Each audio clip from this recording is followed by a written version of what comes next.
Bismillah, alhamdulillah, sallallahu alaihi wasallam, welcome inshallah ta'ala in our discussions of a detailed summary of fiqh of Umrah and Hajj. So alhamdulillah, as we all know, this journey is one that will require us to inshallah take on the state of ihram. And ihram essentially means to forbid oneself for a certain reason, for a specific amount of time, until one fulfills a rite. And in this case, these are the rights of Umrah and Hajj. Inshallah, we'll just get straight into it in order to save some time.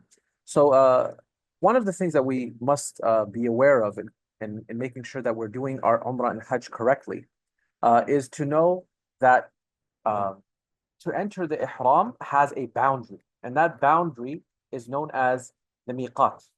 The miqat. It simply means demarcation, as is mentioned here on your screen.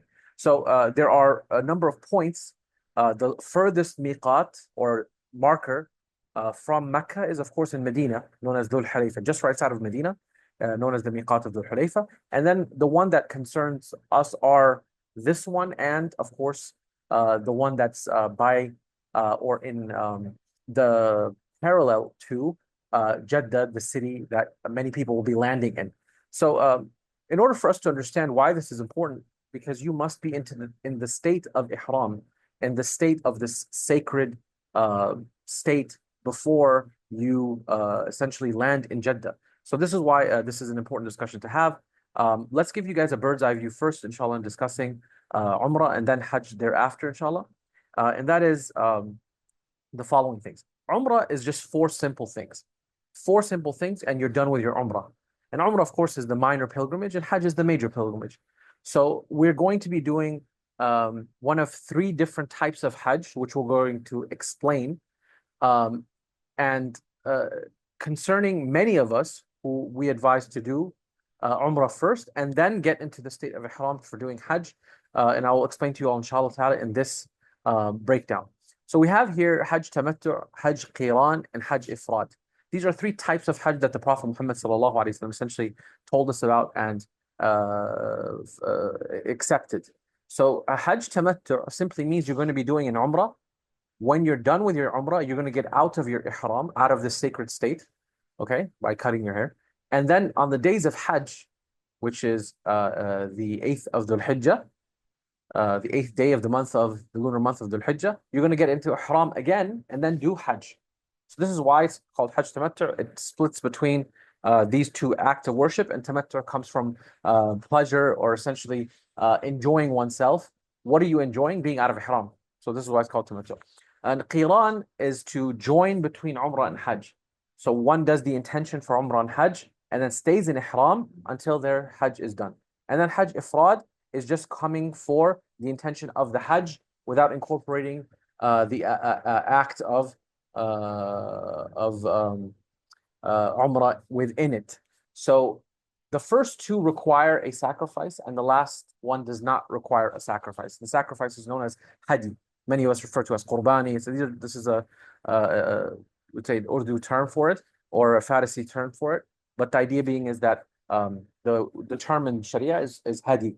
And the difference between the hadi and what's known as udhiyah is that the hadi, the sacrifice for the pilgrim, is called hadi. Hadi refers to as a gift to the Kaaba. And udhiyah refers to as a sacrifice that every other Muslim makes, one sacrifice per household, as you all know, for Eid al-Adha. So that's the only difference. There's another type of sacrifice known as dam or fidya, which refers to as a penalty sacrifice. So a lot of people were wondering how do we understand that, so on and so forth. So now talking about the Hajj that we recommend, of course, everyone to do is Hajj Tamattu'. And Hajj Tamattu', because essentially it will give you time to just be at peace and comfortable. And even if it's for 12 hours or 10 hours or whatever amount of time, it's still better for us, especially for people who've done it for the first time, to fulfill that. Now, the madhahib, they essentially differ in terms of which one is better according to the madhab. So according to the Hanafi school, qiran is best. Why? Because the Prophet Muhammad did qiran. And the reason why he maintained the qiran is because he came into ihram already having intended to do Umrah and Hajj together, which is what qiran means. It means to couple or to complement. And then he commanded the Sahaba to do tamattu. So that's why they said, well, if the Prophet ﷺ did qiran, then he wouldn't do except anything that is the best. And then the Shafi'i school, they said ifrad is the best. And then the Maliki school said also ifrad is the best. So the Malikis and Shafi'is agree. And then the Hanabila, they said tamattu is the best. Why? Because the Prophet commanded the Sahaba to do tamattu, essentially do Umrah, get out of Ihram, enjoy the Haram, be at ease. And then in the days of Hajj, enter into Ihram again. And the reason why is they said that the Prophet commanded this, where he has circumstantial reasons for not doing it himself. Therefore, we take what he commanded over simply him having done qiran in his Hajj. So in any case, whichever you decide, we still recommend to do tamattu, only because that you will be essentially in ihram for some of you literally almost 2 days extra, and for some of you could be hours, possibly. Let's say 24 hours to 18 hours, depends on when people arrive and how much they're going to be out of ihram in the Umrah period. The point being is that we recommend everyone to do tamattu as their first Hajj, inshallah ta'ala, just for the ease and, of course, the commandment and enjoyment of the Prophet Muhammad ﷺ. But if you want to do qiran, now you know at least the differences, inshallah ta'ala. So when we're going to be doing the first step of our Umrah experience, that is ihram. And ihram is the intention to enter into the sacred state. It's the intention. So it's actually what's in the heart. What if I forgot to say it verbally, but I intended it? What matters is that you had the intention at the time that you needed to, before passing this demarcation line that we talked about. You must have the intention for Umrah. So that is why we need to prepare. So how do you prepare to go into ihram, or the state of ihram? Is obviously you're going to be taking a shower, which is known as ghusl, a religious shower. What's the between this religious shower and a non-religious shower? I'm just kidding. A religious shower essentially is with intention that you're doing this ghusl. And then essentially a shower that does not have that intention, just a regular shower that you're taking, okay? And that's why, subhanAllah, any shower that you take can just become a religious shower, ghusl, just by intention. It's almost the exact same thing, just covering your entire body with water. You fulfill the bare minimum, khalas. And then washing your mouth and nose, and you're considered as having done ghusl. But the complete way of doing it, of course, is to get into the recommended acts of going into the state of ihram by doing the following. So first and foremost, if you enter the bathroom, you should enter with your left foot, and you say the dua, Allahumma inni a'udhu bika min al-khubthi wal-khaba'ith. This is the dua of the Prophet Muhammad saying, oh Allah, I seek refuge from the evil of spirits or jinn, essentially. And I also seek refuge from the female evil jinn, or from filth and such evil creatures. So, difference of opinion among what exactly that essentially means, one or the other, or both. In essence, then you enter into the bathroom, and before you enter the bathroom, you also say Bismillah, and that Bismillah is intending a number of things. Number one, Bismillah for taking your clothes off, and Bismillah for the ghusl that you're about to take, which requires you to remember that the intention you must have is that is a religious shower. It's ghusl, okay?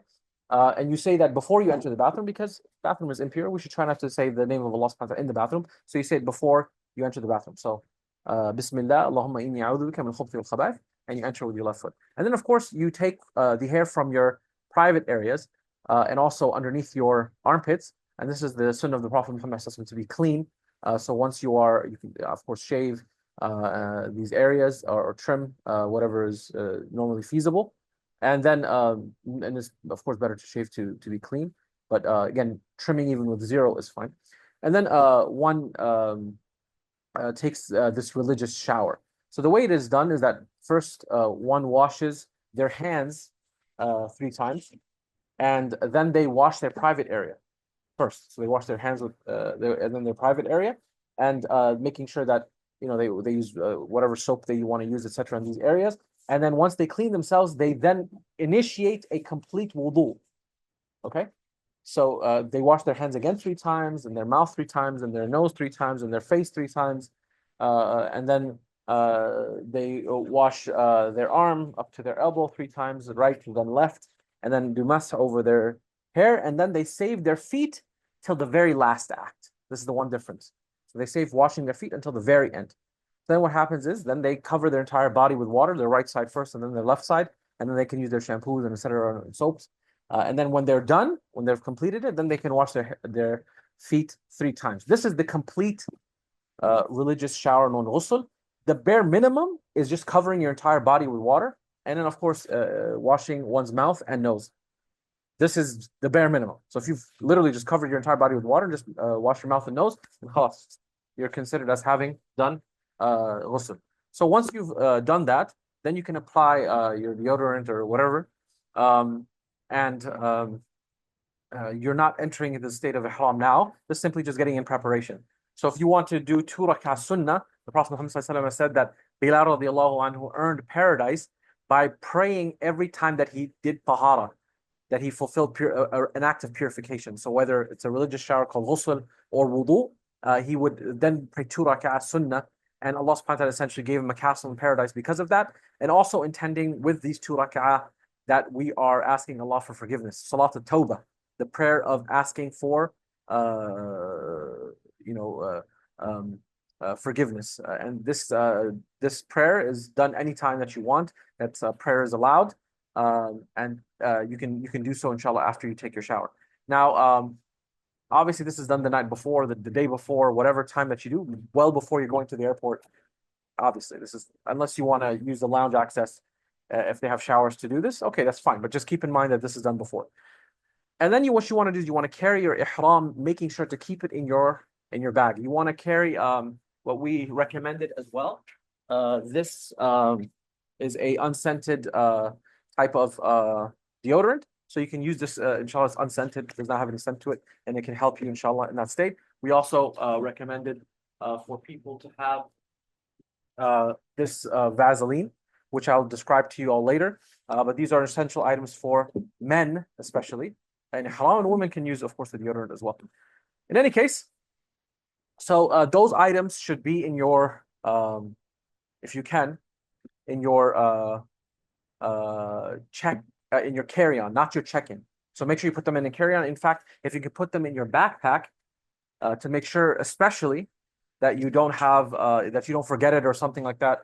Just maybe they'll sometimes ask you to check in your carry-on. Things happen. So you want to make sure that your ihram is in there and these items that are essential.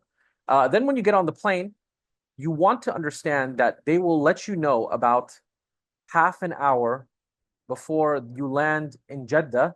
They will make the announcement that you should do the intention for your Umrah or Hajj. Okay? So what you don't want to do is try to do it in the last 1 hour. So everybody gets up, and then right when they get about here, people start panicking, and then all this rush, and they don't know what to do, and they try to put their ihram on. They haven't practiced, so it becomes a very big rush issue. You want to aim for about 3 hours before, or if you're on a flight that lands, for example, like let's say in Dubai or whatever area, Istanbul, or you're close within a 3-hour distance, you can do it at that last stop before you come to Saudi Arabia. But most of you have long flights. So essentially, you want to think about 3 hours to 2.5 hours before. Now is the time to start putting your ihram on for the men. The women, alhamdulillah, you can just dress into the clothes of ihram. There's nothing specific for women, except that they should make sure that they cover their body and wear loose-fitting clothing, and especially not to show the shape of their bodies. To have a scarf that covers all of the hair. Should not be like loose strands and putting their hijab like up high. Don't do any of that. Make sure that you have all of your hair covered, and then essentially none of the figures of a woman should show, and her scarf should cover over her chest.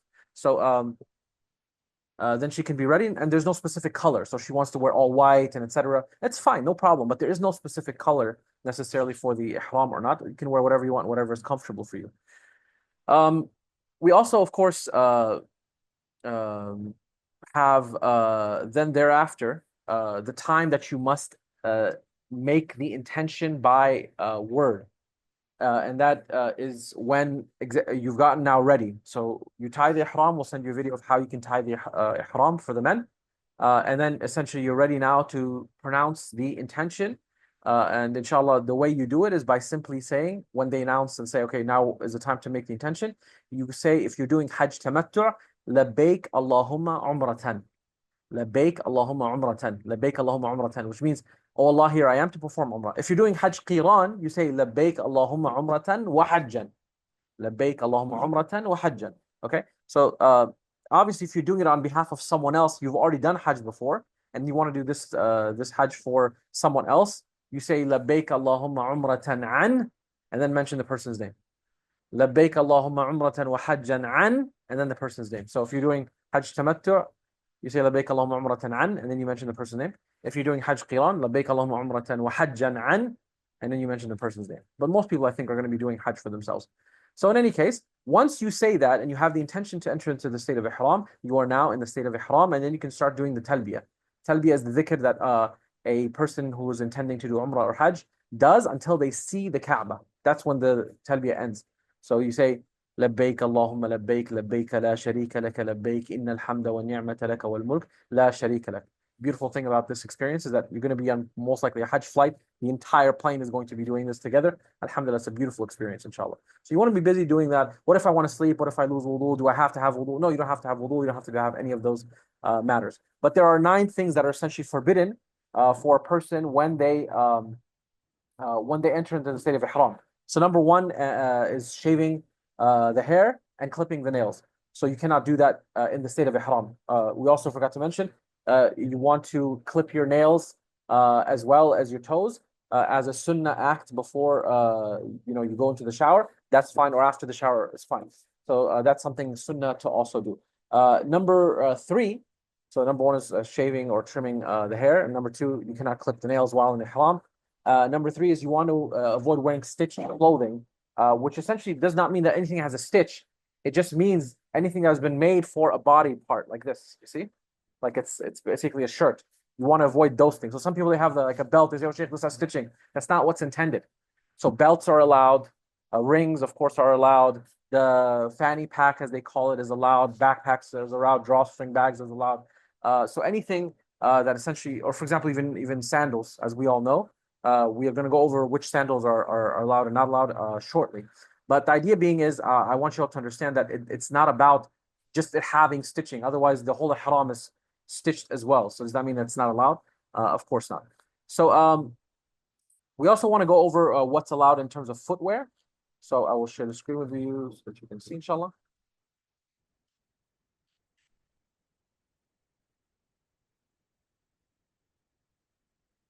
All right.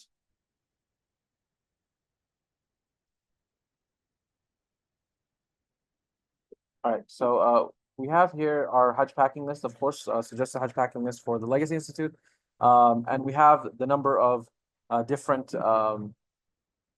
footwear. So we have this what's called the tonged footwear, which has, the separation from your front toe. These are the 2 kind of ones that we recommended. I get the one on the left. I find it's very, very comfortable. The one on the right kind of like bulky. In any case, the Hanafi madhab actually prefers you wear this. They want the top part of the arch of the foot. If this was the top of foot, they want the top part to actually show. So they don't want people to have sandals like this, the bottom here, bottom left, because they say the top part then is covered and they shouldn't be covered. We don't necessarily take this view. We say all of these are okay, and it's not particular which type of footwear that you can wear. It can be tongue, it can be or what's called slide, these slide sandals. These are all okay. Now, what's not okay is what you see on your screen, where essentially they're covering the heel. See, it's covering the heel, it's covering the heel here, it's covering the heel here, or they're like the big Crocs that essentially cover the entire foot like a shoe. So you don't want to have these massive, almost shoe-like sandals, which cover the entire front of the foot like a Croc. So you want to avoid this, and then covering the heels as well. You want to make sure that the heel is exposed, and hence why we showed also above. Again, you can look at it again. how they're normal. Any type of sandal in this way is completely fine and okay, inshallah. All right, so this is with regards for men. Women do not have to follow. They can wear shoes. It's completely okay. So this is only for men. If women just want to wear sandals because it's comfortable, that's okay. There's no problem. But I'm just letting you all know, inshallah ta'ala. So now, of course, they're making sure they're wearing the right footwear. They're not wearing any kind of undergarments. So there's no underwear you're allowed to wear. You cannot wear underwear except if a person has incontinence or basically fluid that secretes as a medical condition. They would be wearing like basically undergarments in order to prevent the fluid from falling on the ihram and causing more basically to be defiled, the ihram. And this case, it is okay for them to wear it, but they must pay a penalty. They must pay a penalty. Okay? So just remember, every time you get into ihram and a person wears this, it's okay. It's a medical condition. They have to do it, but they still must pay. They still must pay the penalty, inshallah ta'ala. So and that is to feed 6 poor people in Mecca, or fast, essentially, or to sacrifice a sheep. So you have a choice. If you want to pay for feeding 6 poor people in Mecca, we will share with you how to do that, where to pay, inshallah, when we're in Mecca. But just keep in mind, it's 6 every time you're in ihram. So if you do 6 for Umrah, then you also must do 6 for the Hajj when you get back into ihram. So it's actually 12 total. And also, what about the mask? Can we wear masks? If you wear a mask and you think it's for a medical necessity, and you don't want to get sick, or you're sick and you don't want to make others sick, you still must pay a penalty. So even if it's a medical necessity or you think it's a medical necessity, yes, you still must pay for the penalty. So you can wear it, but then you must then you must pay the penalty. The penalty is the same as what I mentioned earlier, and that is feeding 6 poor people or fasting, or paying for a sacrificial animal. So obviously 6 poor people in Mecca is more the cheapest option. Every time you wear a face mask in the ihram state. So when you do it in Umrah, that's 6. And then you do it in Hajj, that's another 6. Okay, so 12 total in that essence. All right, so with that, now you're entering into the state of ihram. You're already there. You're wearing your proper footwear for men. And then you're doing the talbiyah. So now, inshallah ta'ala, we're going to be discussing the rest of the ihram. Okay, so you've passed the miqat, and now we're going to be discussing, inshallah, the different portions of Umrah. All right, so the next major thing in your Umrah is tawaf, going 7 times around the Kaaba, starting with the black stone and ending with the black stone. All right, then you have sa'i, which is to walk between the 2 mountains, and then cutting one's hair. These 4 things make your Umrah complete. So I want to show you guys a screen which speaks about all the different aspects of your Umrah. We talked about the 9 things that are forbidden. There's 55 Sunnah actions that we've gone over in some general way. And then the obligatory sections of Hajj we're going to talk about. And then we have, of course, the pillars, which I just mentioned to you. These are what compose of doing a proper fiqh and Hajj. So in any case, the picture on your screen is the picture of the black stone.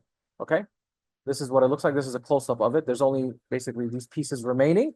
The rest of the black stone is actually missing. So there's only 7 pieces of the black stone remaining. It's encapsulated by this wax that makes it look black when you are further, but in reality, when you go closer, it's actually reddish. Interesting, right? So the tawaf, inshallah, is as follows.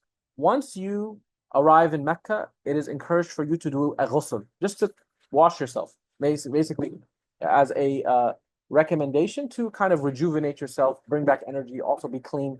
You do not use soaps, of course, unless they're unscented. If you want to use unscented soap, it's fine. But remember that you must have wudu to do tawaf.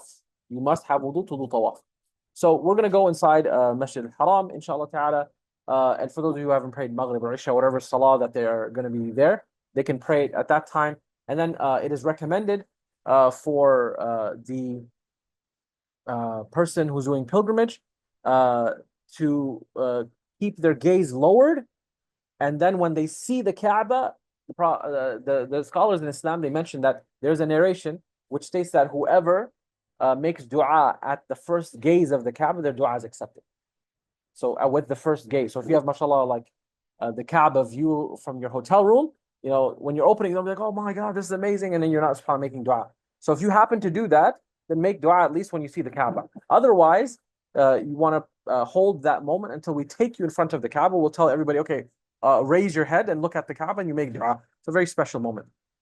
So in any case, at that point in time, we will start our tawaf. There's also one other thing I wanted to mention is that a lot of people say, what about the 2 rak'ah sunnah for entering into ihram? You can do that 2 rak'ah sunnah on the plane, sitting down, because it's sunnah at the end of the day anyway, and you're going to be praying your prayers in the plane, so you can pray it in the plane, inshallah, in your seat, or if they give you the opportunity to stand on Saudi Airlines flights, so you can stand and do your 2 rak'ah, inshallah ta'ala, after you put the ihram on, and the lady's already in ihram, so you can just do your 2 rak'ah, inshallah ta'ala. All right? Can I do those 2 rak'ah in America or standing? Yes, you can do that anytime, essentially. So that's not a very big deal, especially for women. They're already going to be wearing their clothes. Or what about in the gate? You want to pray there because I can stand and I'll be comfortable? No problem. Just remember that. It's fine. You're going to be doing ihram later on anyway, inshallah, as long as you have wudu, etc. The tawaf. So men will uncover their right shoulders for the entire duration of the tawaf. There's a difference of opinion. Some say the first 3 and etc. But the view that we take is all 7 rounds. The men are going to uncover their right shoulder and simply place the other side on their left. So it'll be like swung around. And they will start the tawaf, making sure that everyone has wudu. You must have wudu. If you lose your wudu, you continue from where you left off. You don't have to restart the whole thing. So for example, you lost your wudu in the 3rd round, just start from the beginning of the 3rd round, and then you do continue the rest of the tawaf. So you start at the black stone, and you face the black stone, facing it like this, raising your hand. Do not stop walking, just continue walking. Don't stop and do anything. Just continue walking, face the direction of the black stone, raising your hands like this, towards the direction of the black stone, saying Bismillah, Allahu Akbar. And then there's a number of adhkar that are recommended. So if you want to say those adhkar, no problem. We're going to send you all of these things to say, inshallah, don't worry. And you essentially start your tawaf. And what we have said is that we recommend, as a recommendation, not necessarily as this is the sunnah or not, that you can kind of like organize your du'as while you're making each round. So the first round, you praise Allah subhanahu wa ta'ala and send salawat on the Prophet Muhammad sallallahu alaihi wasallam, thanking Allah that He brought you to Hajj, asking Him to bless and accept and make it easy and facilitate and allow you to return to your family in peace and acceptance. And then salawat on the Prophet sallallahu alaihi wasallam, thanking Allah subhanahu wa ta'ala for having him as a prophet and so on and so forth. And then saying subhanallah, alhamdulillah, ilaha illallah, Allahu akbar, la hawla wa la quwwata illa billah, and istighfar, and so on and so forth, praising Allah subhanahu wa ta'ala. Then when you get to the Yemeni corner, right, you're going to start saying a specific dua. And that dua is رَبَّنَا آتِنَا فِي الدُّنْيَا حَسَنَةً وَفِي الْآخِرَةِ حَسَنَةً وَقِنَا عَذَابَ النَّارِ, repeatedly until you get to the black stone. You just keep saying it until you get to the black stone. Then the second round starts. So in the second round, maybe you want to make dua for yourself first. You might go, I want to start with my family. Well, it's recommended in Islam always to start making dua for yourself. Rabbi ighfirli wa liwalidayya. Allah forgive me and my parents. So you always start dua for yourself. So the second round can be for yourself. Third round can be your close relatives, your parents and your spouse and your children. These are the closest of the relatives. And then the 4th round can be for your extended relatives. And then the 5th round can be for your friends. And the 6th round can be for the general people who asked for making dua for them. And the 6th round can be for like the Muslim world and the community. And the 7th round, or 6th and 7th, you can do for the Muslim world and community, and anything else that comes or you forgot, you can essentially do. This is just for organization. This is just for organization. So once you're done, every time you pass by the black stone, you say Allahu Akbar. Okay, raising your hands and saying Allahu Akbar. Once you're done, you're going to be approaching what's called Ibrahim's maqam or station, and you're going to say the dhikr or the ayah of the Quran, وَاتَّخِذُوا مِن مَقَامِ إِبْرَاهِيمَ مُصَلَّى, and then you're going to pray anywhere behind the maqam. Now, it's Hajj, so you might not even find space behind. So anywhere that's within the close direction, right or left of it, it's okay. It doesn't have to be directly behind. You can go, inshallah, and find any space. And usually we'll be with a group, inshallah. And you'll pray 2 rak'ah sunnah of tawaf.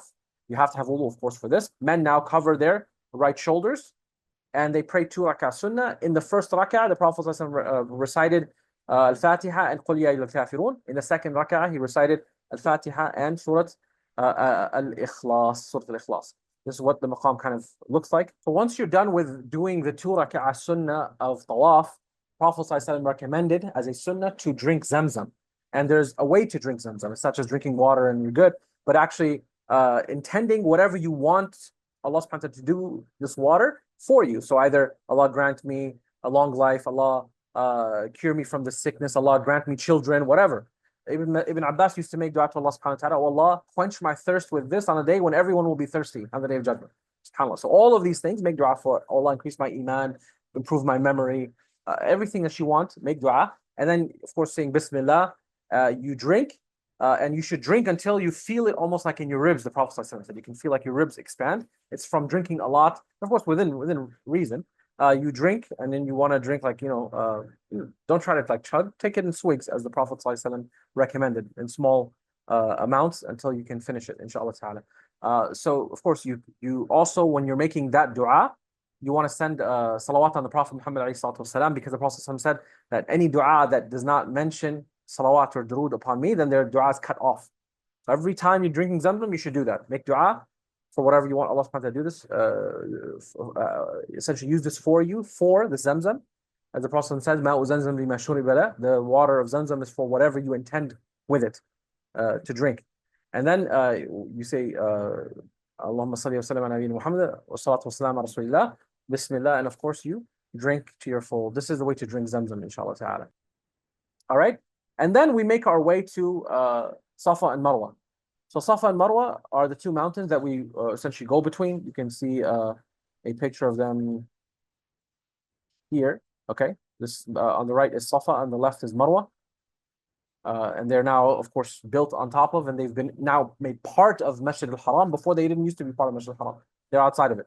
So now they have been made it in part inside, that you can see, inshallah. So you start off with Safa, you say a specific dua, which we'll send to you. You say, أبدأ بما بدأ الله به إن الصفا والمروة من شعائر الله فمن حج البيت وتمر فلا جناح عليه أن يطوف بهما ومن تطوع خيرا فإن الله شاكر عليم. You only say this once. That's it. This is only once. When you get to Safa, أبدأ بما بدأ الله به, and the ayah إن الصفا والمروة من شعائر الله. That's it. Then you do takbir 3 times, Allahu Akbar, Allahu Akbar, Allahu Akbar, and then you do a long dhikr, لا إله إلا الله وحده لا شريك له الملك والحمد وهو على كل شيء قدير, لا إله إلا الله وحده أنجز وعده ونصر عبده وهزم الأحزاب وحده. This dua that you make, then you say your own dua. And then when you're done, you say it again. You say Allahu Akbar, Allahu Akbar, Allahu Akbar, لا إله إلا الله وحده لا شريك له الملك والحمد وهو على كل شيء قدير, لا إله إلا الله وحده أنجز وعده ونصر عبده وهزم الأحزاب وحده. Make dua again. Then you do this a 3rd time. You do this 3 times in every single mountain as a sunnah. As a sunnah. So if you suffice with 1 and then you recite the other 2 while you're walking, that's okay as well, inshallah. But the idea is the Prophet said that while he was at the mountain. The 3 takbirs, the dua, then your own dua. 3 takbirs, dua, and your own dua. 3 takbirs, that dua, and then your own dua. And then you make your way, and you will pass by green lights. Okay? These green lights, men run, women do not. It's by the vast consensus majority, the overwhelming majority of scholars in Islam, that women do not run at this point. This was done to mimic our mother, who was a woman. She ran out of necessity. She was, basically in a state of panic to see if there's any food or provision for her to essentially then produce milk for her son Ismail. But no longer it is a necessity, and therefore it would cause, as you can see already, it's packed in this picture. Imagine men and women running into each other. It's not recommended to do so. So men run from the beginning of the light to the end of the light, commemorating our mother Hajar alayhi salam. And once they do that, then they just keep running. They wait for their wives and their family members, and then inshallah they gather back again and continue walking until they get to the mountain known as Marwa. Okay, so this is the long corridor. In this corridor, what should you do? You can make dua, you can do dhikr. And also, you do not necessarily need wudu. So if you lose your wudu, what should you do? You can go make wudu. You see on the right there, there is a wudu area. Excuse me, this is a drinking of Zamzam area, but you can make wudu here, as they have drainage, if you'd like. So just to remember that if you want to make wudu, it's up to you. It's recommended, but it's not necessary. So in this entire part, if a person loses wudu, they can still continue, and they don't need to make wudu again unless they want to. All right, so in this corridor, they just make dua, dhikr, read Quran if you want. There's nothing wrong with that, inshallah. Then they get to Marwa, the other side, and they do what? 3 takbirs, that dua of the Prophet ﷺ, then their own dua. 3 takbirs, the dua of the Prophet ﷺ, their own dua. 3 takbirs, the dua of the Prophet ﷺ, and then their own dua. That is considered one round. It's not a full circle. Full circle is not one round in Safa and Marwa.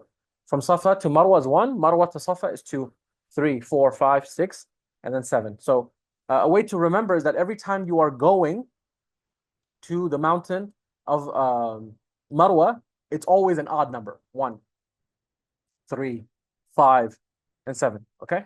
And every time you're going to the mountain of Safa, it's always an even number. Number 2, number 4, number 6. That's how you can remember so you don't get lost in terms of count. So once you're done and you've done the last dua at the mountain of Marwa, then you are done. Khalas, then you can go cut your hair. Now we take the view that anyone can cut their hair. They can cut their own hair. They can have someone else cut their hair. They don't need to necessarily be out of ihram. Some madhahib do specify that. We take the view that you do not need to. The whole point is to come out of ihram. So if you want to cut your wife's hair, or your wife can cut the husband's hair. I don't know if you guys trust each other with that, but in case, it's okay. And the way to do that is the following. So the women, they basically gather their entire hair like in a bunch, and then this finger span, meaning it's called unmula, that line, like this much from all of their head, they cut, or they can do it that way, or they can comb it all the way down and then cut like the bottom layer, as women sometimes have layered hair. And for men, they essentially they can shave. If their hair is going to grow back fast enough by the time of the Hajj, then they can shave again. But if they know that it's not going to necessarily grow a lot, like even much at all, then they can just do like a zero guard trim. Like, this is not zero, but basically where there's some hair. Okay, this is like 4. So when there's some hair, they then can trim it with a machine trim, and then inshallah shave on the day of Eid, inshallah, when the Hajj is over. Okay, this is the complete description of doing Umrah, inshallah, and a number of other things. What if I accidentally bite my nails? Just pay some sadaqah, any amount of sadaqah. What if I accidentally used, perfumed soap? Okay, because you want to avoid that, and this is why we recommend everybody to get what? Unscented. This is my unscented soap. So carrying it with you, alhamdulillah, etc. You can use it. But then what if I did it accidentally? You can pay some sadaqah. So in any case, if you fall into some of these mistakes, you approach us, inshallah, and we'll tell you if there's the penalty involved. I hope that this has been clear, but succinct, but also a good summary. Again, I want you all to be comfortable with any of this. So if you have any questions, please ask in the group, and we'll answer them, inshallah ta'ala. And like I said, this is not a very complicated thing.